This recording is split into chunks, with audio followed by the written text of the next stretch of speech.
The line was simple. 3 words, 9 letters, 1 cue. Grace Harper had practiced it in her bedroom mirror for nearly a week, mouthing the syllables so quietly, even her reflection seemed unsure. She whispered it to the steam of the bathroom window, scribbled it in the margins of her math notes, and traced it into the fogged glass of the school bus. But now, under the brittle hum of the gymnasium's old lights, she froze. The rusted folding chairs scraped against the floor. Someone backstage dropped a prop. The makeshift curtains shuddered in the breeze from the cracked window. And in the center of it all stood Grace, wearing a second-hand apron stitched to look vaguely like 1940s wartime fashion, her hair pulled back with 2 mismatched bobby pins, and her mouth slightly open, searching for the line that had just slipped out of reach. The drama teacher, Ms. Leeds, tapped her clipboard twice. From the front row of the rehearsal space, a sigh. Then, laughter, not roaring, not cruel at first. Just the kind that bubbles up when a moment stretches too long and someone, anyone, needs to break it. A boy named Carson leaned toward the girl beside him and whispered, "Is this part of the play, or did she just crash?" The girl snorted, then quickly covered her mouth.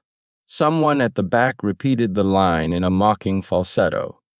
Grace's cheeks burned. She could feel it rising, hot, fast, and loud beneath her skin. The laughter gained speed, became sharper. It cut into the quiet like jagged glass. I'm sorry," Grace said softly, her voice thinner than it had sounded in rehearsal. Ms. Leeds stood. "Grace, let's try it again from the cue." The snickering faded, but not completely. Carson mimed exaggerated stage fright behind his music folder. The girl beside him giggled again, quieter now. Grace looked down at her shoes. 2 big, borrowed from the lost and found. One of the soles flapped slightly when she walked. She nodded. "Yes, ma'am." The line still refused to come. Off to the side, near the stack of unused risers and broken band equipment, the janitor swept silently. His name tag read Mr. Ellison, though few students bothered to learn it. He was in his 60s, moved slowly, like he was measuring his steps for meaning. Wore thick gloves even when he wasn't touching anything, and a wool cap indoors year-round. Most thought he didn't pay attention, but today he did. He paused as the laughter crested, watched Grace lower her gaze, watched the drama teacher scribble something in the margin of her notes. He watched Carson mouth, "Pathetic," to his friend, and he watched Grace fold into herself like a page in a book someone forgot to finish. When the bell rang, Grace grabbed her bag and rushed past the others. No one stopped her. No one apologized. In the hallway, the buzz of lockers slamming and conversations about after-school plans made the moment feel even more distant, like it belonged to another version of her. She walked past the trophy case, the broken vending machine, the doors to the auditorium, and finally to the stairwell that led down to the back lot. She didn't cry. Not yet. But her eyes stung. She didn't notice that someone had followed her until she reached the bottom step. Hey, came a voice behind her. She turned. Carson. He looked half sheepish, half bored, as if he wasn't entirely sure why he'd bothered to follow her. "Look. Sorry about before?" Grace stared at him. I mean, it was funny, but not like mean funny. "Just, rehearsal." Grace nodded once. "Okay." Carson shifted. "You still gonna be in the show?" "I guess," she said. He gave a vague thumbs up and walked away. She watched him go, then exhaled. That night, Grace reheated soup from a dented can. Her mother worked the night shift at the Dollar King and wouldn't be home until after 10. Her little brother, Liam, sat on the floor with a coloring book and a half-eaten apple. The apartment smelled faintly of must and lemon cleaner. On the counter, Grace's script lay open. The page creased at the same scene she'd forgotten. She stared at it, then closed the book, walked over to Liam, and quietly said the line. He looked up. "What?" As she repeated it. "This time it came out right." Liam smiled, his mouth full of apple. Grace smiled too. She didn't know it yet, but tomorrow, someone else would remember that line. And it wouldn't be her. Not first, not loudly, but enough to make someone reach for a phone he hadn't touched in years and dial a number no one expected. Before the school bell rang the next morning, Grace arrived early. Not to impress anyone, not because she was eager to rehearse, but because the empty auditorium, when it was just her, the cracked stage, and the smell of sawdust, felt quieter than her apartment ever did. She slipped through the side door and settled into the second row. The stage was still dim, the house lights flickering slightly, the old velvet curtains bunched at the edges like tired arms. She opened her script. The line from yesterday sat there, unbothered, taunting her in print, as if it hadn't abandoned her entirely when she needed it most. She whispered it again, perfectly. Then again, and again, until it landed like breath, unnoticed but vital.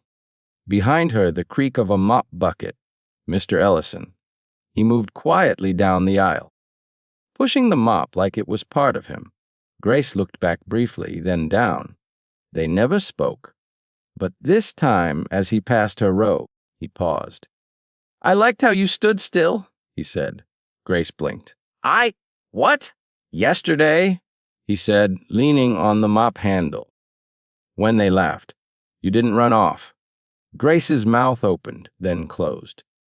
"I forgot the line." Still, "You didn't fold."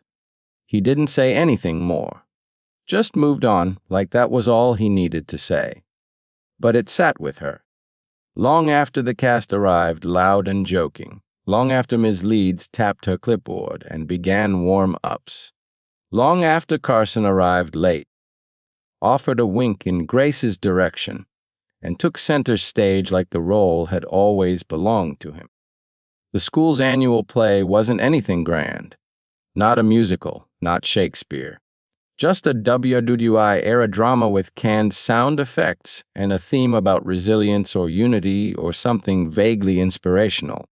The script was older than most of the cast. The leads were predictable. Carson played the wounded soldier. Mariah, his offstage girlfriend, played the nurse.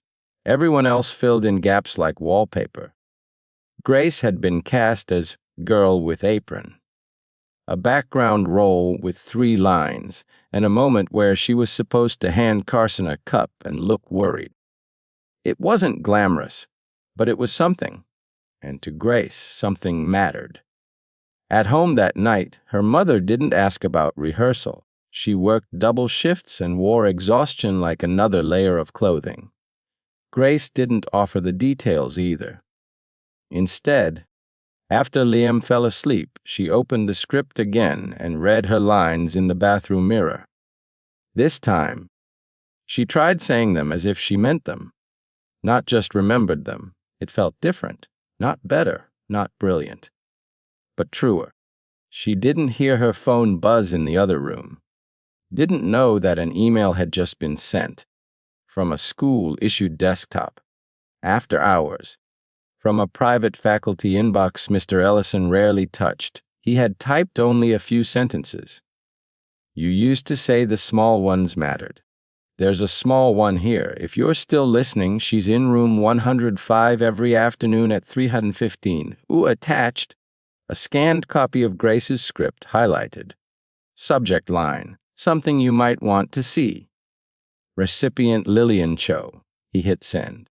Then sat back in his rolling chair in the supply closet, staring at the photo of a younger version of himself standing next to a girl in a spotlight. The next day, rehearsal was louder. More parents had started poking in. A school board member was rumored to be coming to opening night. "Miss, Leeds brought in a friend from the community theater to watch the blocking. Grace was bumped from the apron girl to understudy, nurse. Apparently, Mariah had volleyball conflicts. "Don't worry, Ms." Leeds said. "You'll never go on. Just stand in for rehearsals if needed." Grace nodded. She didn't want to hope. Hope was a luxury she couldn't afford. She still practiced, studied every line, learned not just her part, but the pacing, the stage marks, the cues. No one noticed, except Mr. Ellison, who had taken to cleaning the auditorium during their run-throughs. Every so often, he'd pause to glance up, never for long, but long enough. 2 days before opening night, a woman appeared in the back of the rehearsal space. She wore a long beige coat, thick glasses, and carried a notebook. "Miss." Leeds greeted her with a handshake and hushed excitement. Her name was never introduced. She just watched. And Grace felt it. The difference in how she stood. The way she paid attention even when no one else did. After rehearsal, the woman spoke briefly with Leeds. Grace caught only one sentence: "Is she always that focused, or was today special?" Then she left. Mr. Ellison nodded to her as she passed. She smiled. A knowing kind of smile. One Grace wouldn't see until months later. Backstage. Mariah packed her things loudly. "Coach says we've got districts. I'll try to make Friday night, but no promises." "Miss." Leeds looked visibly shaken. "You're the lead." Mariah shrugged. "Not my fault they scheduled everything the same week." Grace sat silently, tying the ribbon on her apron. Ms. Leeds looked at her, hesitated, then said, "Okay." "Grace, you're on standby." The janitor swept quietly as the others left. Grace was the last one backstage. Before she walked out, Mr. Ellison said, "What's the line you keep forgetting?" She turned. Surprised, he remembered. She smiled, then said it. Word for word. And this time it filled the room. Friday morning arrived with a layer of fog hanging low over the school. The kind that made the windows sweat and turned every hallway into a tunnel of breath and squeaking sneakers. The opening night of the school play buzzed in the background of every conversation. Teachers reminding students not to forget their cues. Students complaining about the costumes, posters curling at the corners on every bulletin board. Grace moved through it like a ghost. She had no lines tonight. At least not officially.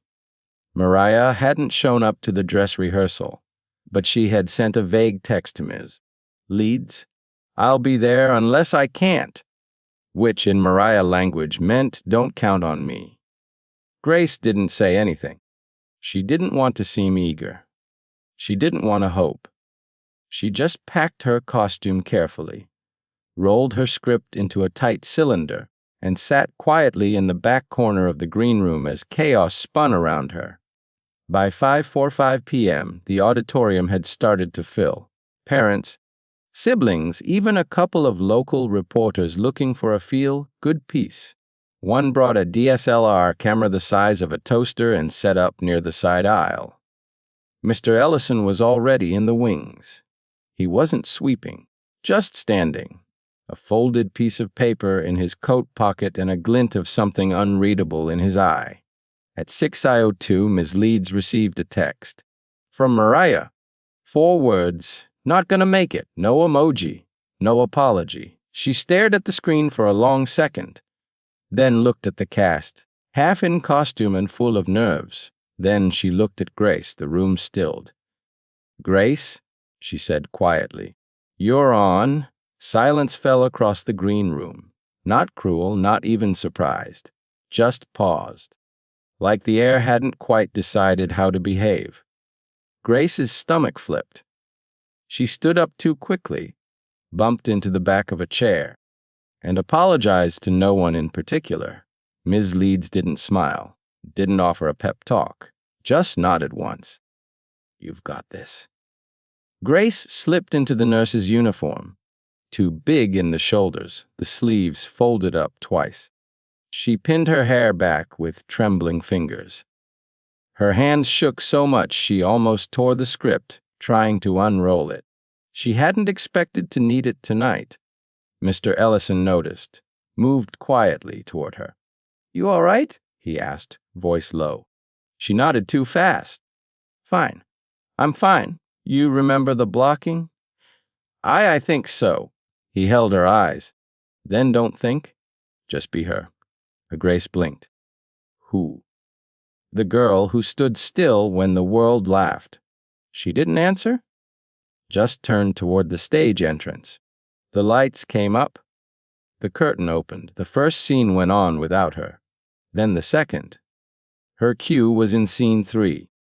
She waited in the wings, fingers pressed to the cold wall, her breath shallow. She could hear everything, every cough, every squeak of a folding chair, every nervous stumble of her castmates. Then her name was whispered. "You're on." She stepped into the light, and for a second everything disappeared. Not just the fear, but the audience, the past, the voices that called her weird and quiet and not enough. She was just the character now, a nurse in 1944, tending to a wounded soldier, carrying heartbreak in the crease of her brow. She hit her first line, clear, steady. The second came smoother. The third with something like confidence. By the time she hit the monologue, the one Mariah always stumbled over during rehearsals, Grace wasn't thinking anymore. She was simply saying it, living it, and the room listened. Even Carson, whose usual smirk had faded, now sat frozen in the wings, his cue forgotten. Even Ms. Leeds, gripping her clipboard like a flotation device, had stopped tapping her pen. Even the custodian from the shadows stood straighter than usual. And in the 5th row, just left of center, a woman in a beige coat took notes. The scene ended. Applause followed. Grace stepped off stage and collapsed into a chair, her pulse thrumming through her palms. She couldn't believe it. She'd done it. But something still felt unfinished. As the curtain fell and the final bow echoed in the space between music and memory, the audience stood, not all at once, but in waves. It was a standing ovation, for a show no one expected to matter, for a girl no one thought to cast. Grace bowed once, then again, then quickly slipped backstage as the lights dimmed. Later, in the echo of cleanup and costume returns, Mims. Leeds pulled Grace aside. "You were better than ready," she said. Grace smiled, her cheeks sore from holding it in. Then, before she could leave, Mr. Ellison appeared. He handed her a small folded note, no envelope. Just creased paper. She opened it. There were 2 lines. "I saw you. So did she." Attached was a name, Lillian Cho, Regional Youth Theater Coordinator. No explanation. Just a name. Grace looked up. Mr. Ellison was already walking away, back to the mop bucket, the folding chairs. The world that usually forgot. But not tonight. Not this time. The weekend passed like a dream with a jagged edge. On Saturday, Grace helped her mom fold laundry. Neither of them mentioned the play. Not because it wasn't important, but because neither of them quite knew what to say. And yet, there was something different in the way her mother brushed her hair that night. Softer, slower, as if she were memorizing the strands, as if something might change soon. Sunday, Grace found a flyer tucked between their apartment door and the frame. Not a bill, not a pizza coupon. A plain white printout with a logo at the top: Tree County Youth Theater Open Auditions, by invitation only. The name Lillian Cho was printed neatly beneath it, and beside it, in handwritten blue ink, "Tell her Mr. Ellison says hi." She didn't know how to bring it up at first. When her mom got home that evening, Grace hovered in the kitchen, waiting for the right moment between the keys on the counter and the microwave beep. I got asked to audition for something," she said finally, sliding the flyer across the counter. Her mother paused, looked at it. Read the details once, then again. Is this from the school? Grace shook her head. Mr. Ellison gave it to me? The janitor. Grace nodded. Her mother looked at the paper again, then at her daughter. This tall, quiet girl in hand, me down jeans and a stretched-out sweater who had just spent an entire Friday night holding an auditorium captive with her voice. She exhaled slowly, then smiled. Let's figure out how to get you there. The audition was on a Wednesday. Grace didn't own a formal dress, so they went to the thrift store 2 towns over. Found a navy blue jumper that smelled faintly of old perfume. Her mother hemmed the bottom by hand the night before. The morning of the audition, Grace left school early with a signed permission slip and a box of nerves so big it barely fit in her chest. The theater was nothing like the school auditorium. It had spotlights that hummed and velvet seats that looked like they'd seen 1,000 beginnings and 1,000 more regrets. She was number 17 on the list. While others ran scales or adjusted piano tracks, Grace sat in the corner and read her sides. The words felt ordinary, but she said them over and over again until they stopped being someone else's and started to sound like her own. When her number was called, she stepped onto the stage alone. There were 3 people seated in the front row. A man with a clipboard, a woman with silver hoop earrings, and a third figure in a beige coat. Lillian Cho. She didn't smile, but she didn't look away. Grace took a breath and read. She didn't try to impress them, didn't raise her voice too high or dramatize the monologue the way others had. She just told the truth of it, in her voice, with her silences, and when she finished, no one clapped. But Ms. Cho did look up from her notepad. Where did you train? She asked. Grace blinked. Nowhere? And your coach? Grace shook her head. A beat of silence. Then the woman said, Thank you, Grace. That'll be all. She stepped off the stage, her legs trembling. She didn't know if that was good or bad. She only knew that she hadn't forgotten a single word. 2 days later, she received the email. Subject line welcome to the ensemble. Grace sat at the school computer lab staring at the screen long enough for the session timer to nearly log her out.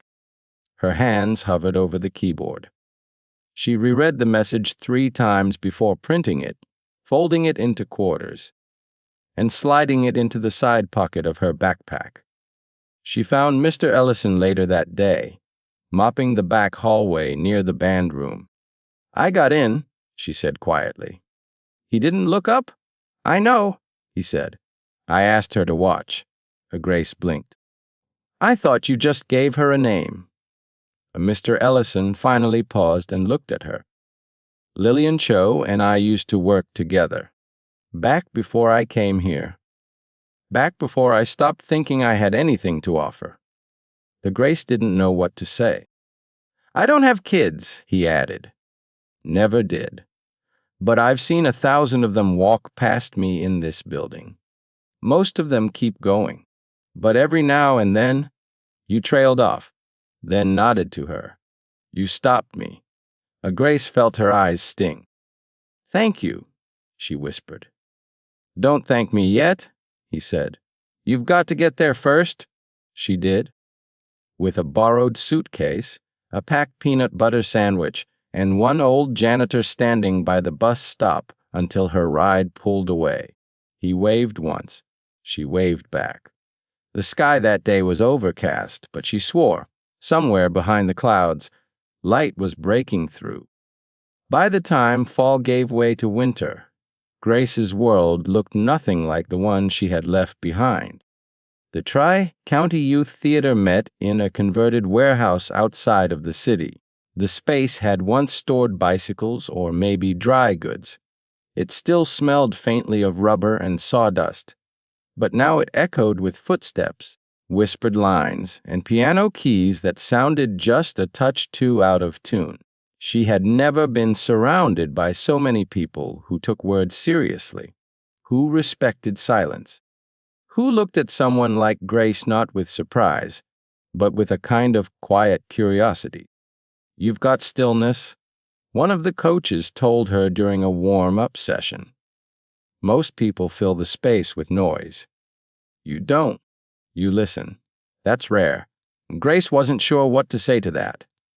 So she said nothing, just smiled and kept working. They were preparing a winter showcase, an original piece called Through the Fire Door.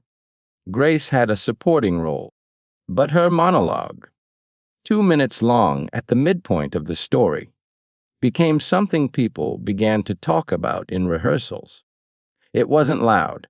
It wasn't angry. It was a girl sitting on a bench, speaking about loss, about waiting, about trying to stay small enough not to bother anyone until someone finally noticed. It wasn't fiction. It was just familiar. One day, during run-throughs, Miss Cho pulled her aside. "You know why I remembered you?" she asked. Grace looked up from her script. "You reminded me of someone, years ago in another school, in another auditorium." That girl didn't speak much either. But when she did, she trailed off, then said, "You've got her eyes." Grace didn't press, but something in her chest turned gently like a door creaking open. The showcase arrived on a rainy Friday night. Grace wore a simple dress, her hair pulled back, no makeup, no dramatics. The audience was full, not just families, but donors, local reviewers, even a few college reps. Her monologue landed exactly where it needed to. No one clapped during it, but no one moved either. She didn't cry. She didn't raise her voice. She just spoke. And the room held its breath. Backstage, afterward, someone asked her if she was planning to audition for the conservatory's summer intensive. Grace hesitated. "I don't know if I'm ready." Mr. Ellison would have smiled at that. "Then you probably are." She wrote her name down anyway. A few weeks later, Grace found herself back in the halls of her old school for a brief visit. She had forgotten how small everything felt. The lockers, the classrooms, the voices. She ducked into the auditorium, empty, except for one man polishing the floorboards with a slow, steady rhythm. Mr. Ellison looked up, didn't speak, just smiled. Grace walked to the stage, stood at center, looked up at the cracked ceiling tiles and remembered where she had stood when the laughter began. Then she said the line, the one that had failed her before. It rang through the empty room, clear and confident. He clapped once. Not loud, but loud enough. Some stories don't start with fireworks.